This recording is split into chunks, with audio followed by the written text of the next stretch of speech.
अब आपके परीक्षा में चंद दिनों का समय और शेष है, तो ऐसे में हम आपको प्रश्न वही बता रहे हैं जो गेस प्रश्न हो और जो सीधे सीधे आपके एग्जाम में प्रश्न पूछे जाएं। ठीक है, वही प्रश्न, क्योंकि अंतिम समय में आपको सिर्फ गेस प्रश्न के साथ ही आपका रिवीजन करना चाहिए, ताकि वही प्रश्न पढ़िए जो पेपर में छपने वाला है। तो जो भी प्रश्न साइंस से प्रथम और द्वितीय पाली के पेपर में जिनके पूछे जाने की संभावना सबसे अधिक है, जो इस साल पूछे जा सकते हैं, उनकी चर्चा हम लोग करेंगे। एग्जाम में 80 प्रश्न आपको बनाना होता है, 80 पूछा जाएगा, और 80 में से आपको 40 प्रश्न बनाना होता है मात्र ऑब्जेक्टिव में। अभी के क्लास में मैं मात्र गेस प्रश्न आपको कराऊंगा फिजिक्स, केमिस्ट्री और बायो से 40 ही।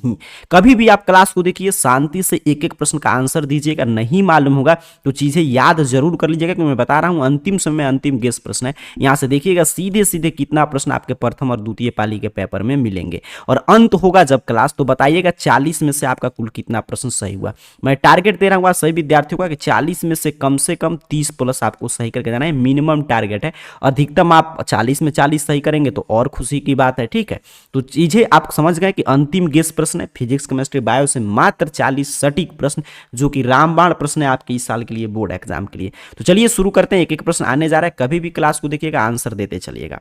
पहला प्रश्न आपके स्क्रीन पे ये रहा, उत्तर देंगे सही विद्यार्थी। क्या होगा सही उत्तर?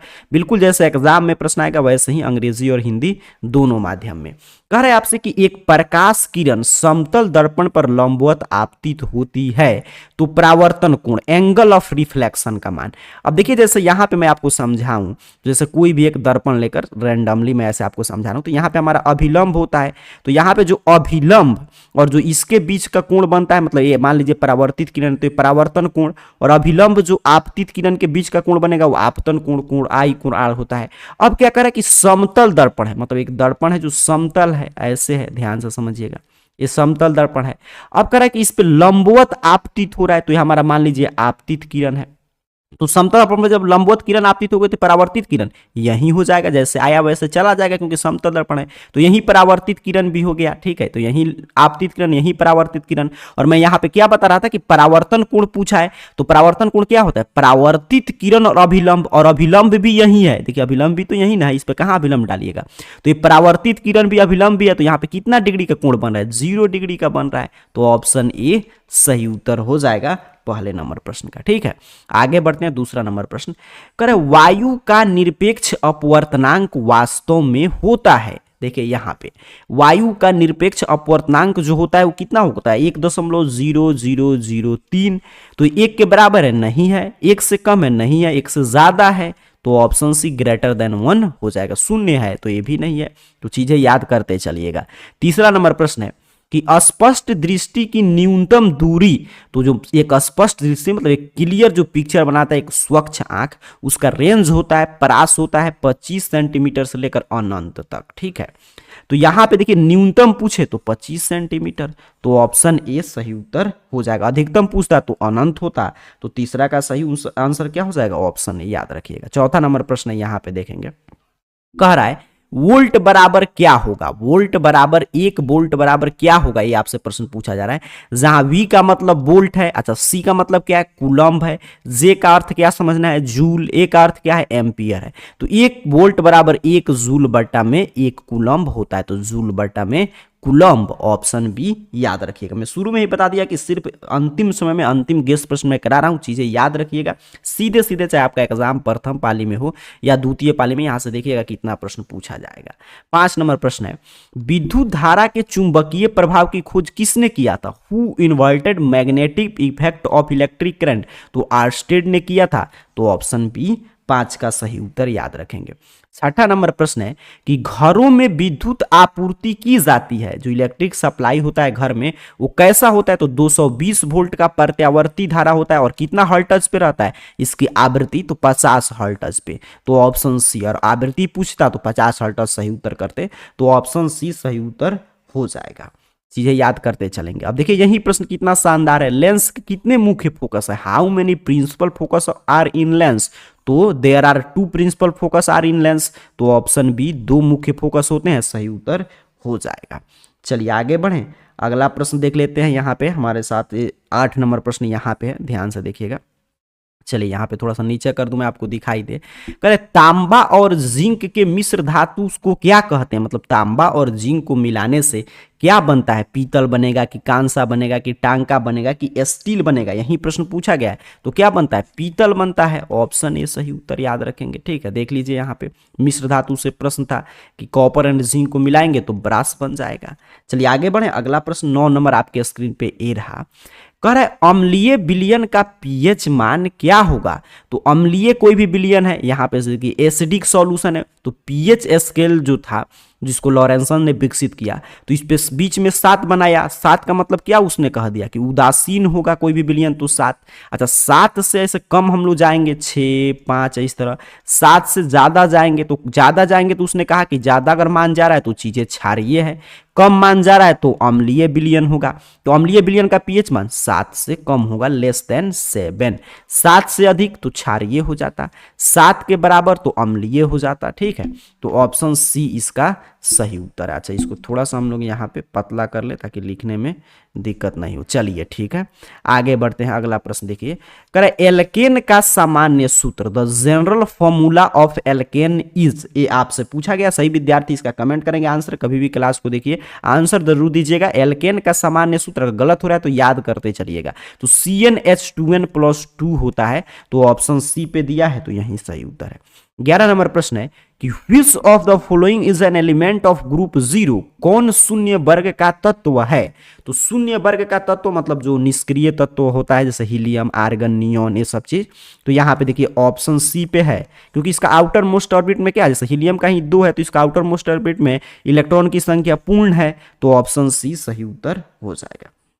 12 नंबर प्रश्न है, कार्बन की संयोजकता क्या है। तो कार्बन आपका 6 होता है, तो ऐसे लिखेंगे इलेक्ट्रॉनिक तो 2 4, तो संयोजकता क्या हो जाएगा, जितना आउटर मोस्ट ऑर्बिट में इलेक्ट्रॉन हो। तो ऑप्शन बी सही उत्तर है आपके 12 नंबर प्रश्न का। चलिए आगे बढ़े, अगला प्रश्न देख लेते हैं। यहाँ पे करे किस आवर्त में सबसे अधिक तत्व हैं, ये आपसे पूछा जा रहा है कि which period has maximum number of element. किस आवर्त में सबसे अधिक तत्व हैं, तो 8 नंबर आवर्त में, तो ऑप्शन सी पे दिया है, तो ऑप्शन सी सही उत्तर हो जाएगा। यहाँ पे देखिए 6ठे नंबर आवर्त में आप जानते हैं 6ठे, इसके बाद 7वें में है, तो ऑप्शन सी सही उत्तर हो जाएगा। चलिए 14 नंबर प्रश्न देखते हैं। करे CHO क्रियाशील मूलक को क्या कहते हैं, CHO फंक्शनल ग्रुप को क्या कहेंगे। तो यही तो है आपका एल्डिहाइड। ऑप्शन बी इसका सही उत्तर याद रखेंगे, 14 का सही उत्तर हो जाएगा। कह रहा है आपसे in ecosystem flow of energy is. पारिस्थितिकी तंत्र में ऊर्जा का प्रवाह कैसे होता है, यूनिडायरेक्शनल होता है, एक दिशीय होता है, तो ऑप्शन ए याद करके जाइएगा। कह रहे पादप अपशिष्ट संचित होते हैं, प्लांट वेस्ट मटेरियल स्टोरेड इन। तो पादप का जो अपशिष्ट होगा, देखिए ये प्रश्न जो है कई बार पूछा गया है, 16 नंबर जो प्रश्न है, तो ये पत्तियों में भी संचित रहते हैं, छाल में भी, कोशिका रिक्तिकाओं में भी, तो इसलिए all of the above, option D सही उत्तर हो जाएगा। कह रहे विकासीय दृष्टिकोण से हमारी सबसे अधिक समानता किससे है। देखिए सबसे से समानता चिंपैंजी से भी है, चीन के भी, मकड़ी से है नहीं है, जीवाणु से है नहीं है, लेकिन सबसे अधिक किससे होगा, चिंपैंजी से है सबसे अधिक समानता हमारा, तो ऑप्शन बी चिंपैंजी सही उत्तर हो जाएगा। चलिए 18 नंबर प्रश्न देख लेते हैं।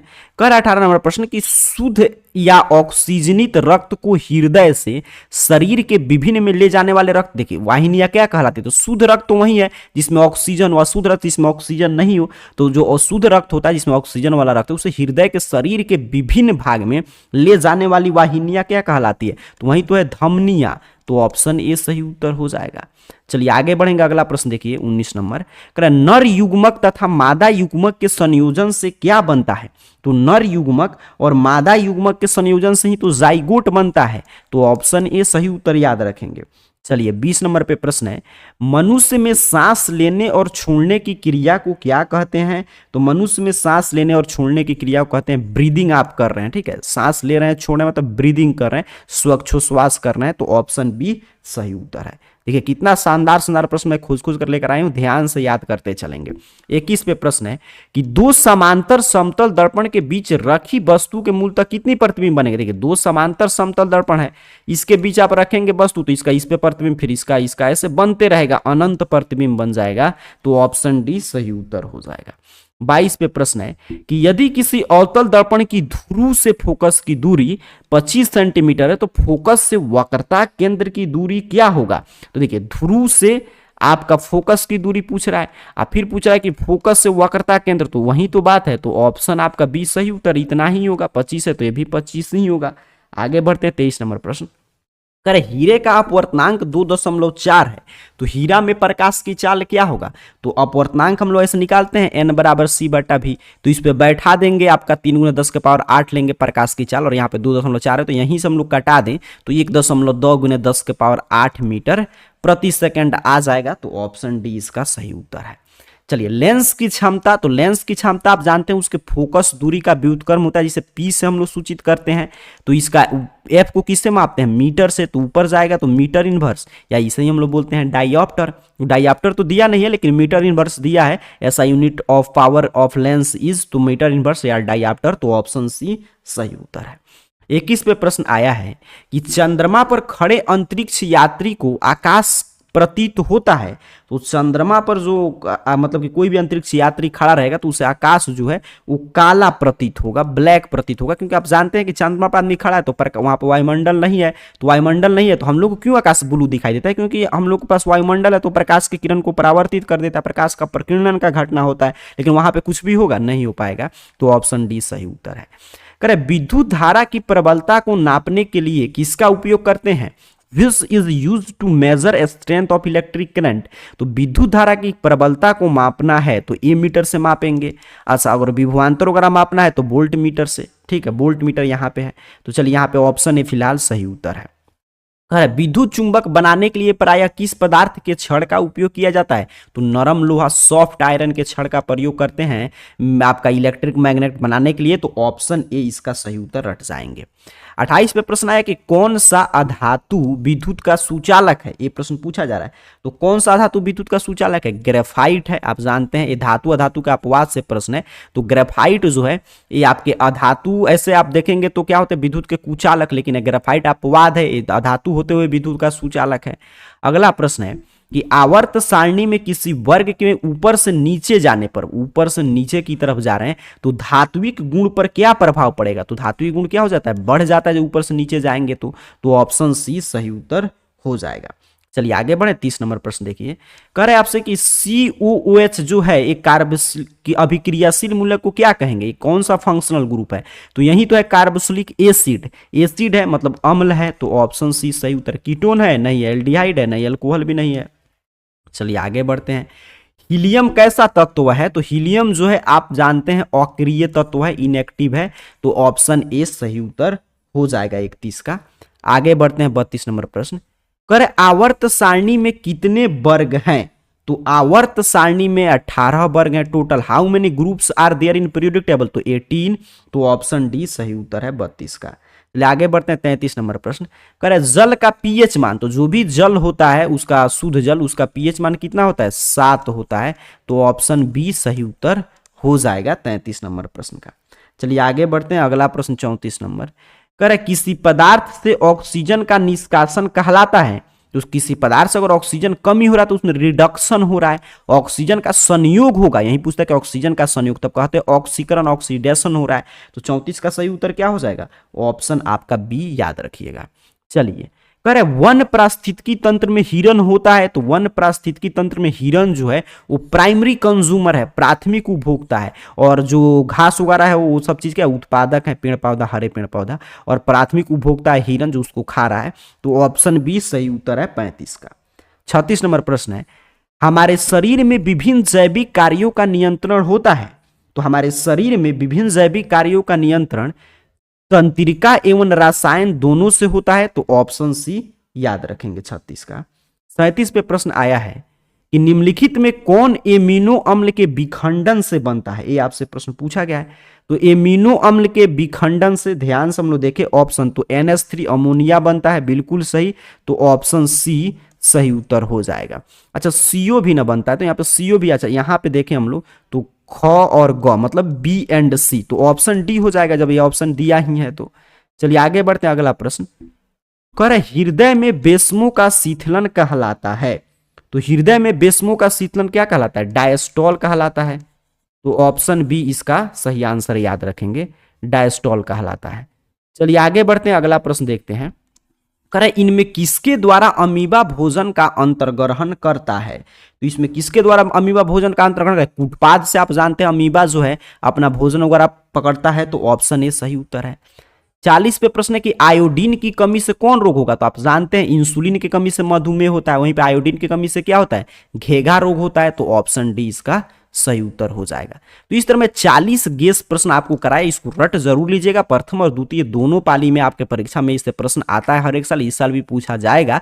और जल्दी से नीचे सभी विद्यार्थी कमेंट बॉक्स में कभी भी क्लास को देखें नाम के साथ बताइएगा कि 40 में से आपका कुल कितना प्रश्न सही हुआ। और आगे किस सब्जेक्ट का क्लास चाहते हैं एक बार कमेंट बॉक्स में लिख देंगे, तो अगले क्लास में हम लोग उसी सब्जेक्ट का क्लास करेंगे। तब तक के लिए इन सभी प्रश्नों का रिवीजन करते रहिए और डे बाय डे आपके लिए क्लासेस जारी है एग्जाम तक। आप सभी को बहुत बहुत धन्यवाद।